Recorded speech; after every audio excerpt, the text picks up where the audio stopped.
Hello friends, welcome back to my channel ருசிக்கலாம். நம்ம இன்றைக்கி பார்க்க போகிற ரெசிபி ரொம்ப சூப்பரான டேஸ்டியான காரமுட்டை. இது செய்கிறது ரொம்ப ஈஸிங்க. அது சமயம் ரொம்ப டேஸ்ட்டாக இருக்கும். இதை நீங்கள் ரச சாதம், தயிர் சாதம், சாம்பார் சாதத்து கூடலாம் வச்சு சாப்பிட்டிங்கன்னா ரொம்ப பர்ஃபெக்டான ஒரு ரெசிபி. அவ்வளோ டேஸ்ட்டாக இருக்கும். ரொம்ப ஈஸியான ரெசிபியும் கூட. ஒரு 5 to 10 மினிட்ஸில் செஞ்சு முடிச்சிடலாம். வாங்க எப்படி செய்யலான்னு பார்க்கலாம். அதுக்கு முன்னாடி நம்ம சேனலில் ஃபஸ்ட் டைம் பார்க்குறீங்கன்னா மறக்காமல் சப்ஸ்கிரைப் பண்ணி பக்கத்தில் உள்ள பெல் ஐக்கானை கிளிக் பண்ணி அதில் ஆளுங்கிற பட்டனையும் கிளிக் பண்ணி வச்சுக்கோங்க. ஃபஸ்ட்டு முட்டையை பாயில் பண்ணி இந்த மாதிரி நல்லா கட் பண்ணி எடுத்து வச்சுக்கோங்க. அப்புறம் ஒரு கைப்பிடி அளவு கருவேப்பிலை, ஒரு கைப்பிடி அளவு பூண்டு இதை எடுத்து வச்சுக்கோங்க. இப்போ ஒரு பிளேட்டில் ஒரு 2 டீஸ்பூன் அளவுக்கு மிளகாத்தூள் எடுத்துக்கலாம். நான் தனி மிளகாத்தூள் தான் எடுத்திருக்கேன். இது வீட்டிலே அரைச்சது. இது கூடவே கொஞ்சமாக உப்பு, ஒரு 1/4 டீஸ்பூன் அளவுக்கு உப்பு போதும். இப்போ இது ரெண்டையும் நல்லா மிக்ஸ் பண்ணிக்கலாம். இந்த மாதிரி நல்லா மிக்ஸ் பண்ணி வச்சதுக்கப்புறம் நம்ம வேக வச்சு கட் பண்ணி எடுத்து வச்சுருக்கோம்ல முட்டை, இதை இதில் இந்த மாதிரி நல்லா கோட் பண்ணிக்கோங்க.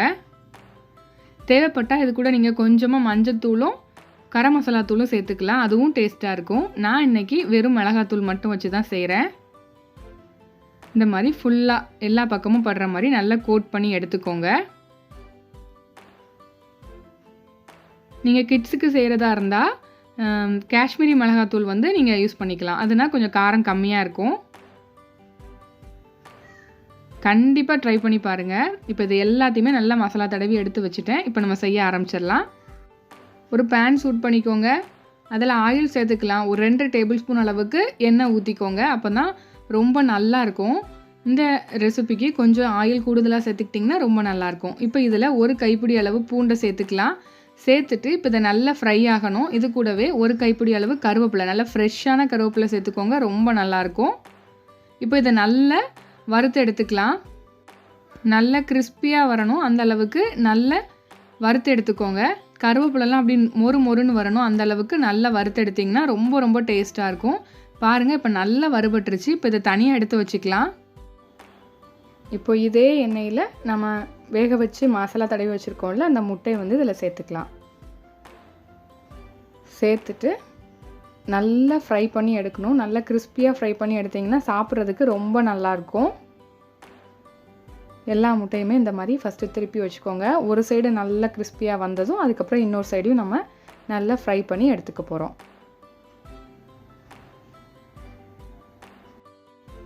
ரெண்டு சைடும் நல்லா ஃப்ரை ஆகி வரணும். அப்போ தான் ரொம்ப டேஸ்ட்டாக இருக்கும். நீங்கள் முட்டை பிரியாணி செய்யும்போது கூட இந்த மாதிரி எக்கை ஃப்ரை பண்ணி செஞ்சீங்கன்னா ரொம்ப டேஸ்ட்டாக வரும். உங்களுக்கு எக் பிரியாணி ரெசிபி வேணும்னா கீழே கமெண்ட் செக்ஷனில் கமெண்ட் பண்ணுங்கள். சீக்கிரமாக நான் அப்லோட் பண்ணுறேன்.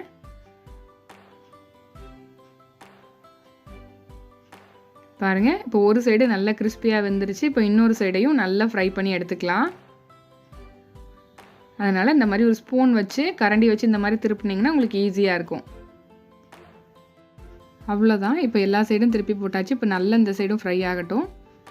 பாருங்கள், இந்த சைடும் நல்லா ஃப்ரை ஆகிடுச்சு. இப்போ ஃபைனலாக நம்ம ஃப்ரை பண்ணி எடுத்து வச்சுருக்கிற கருவேப்பிலையும் பூண்டையும் இதில் சேர்த்துக்கலாம்.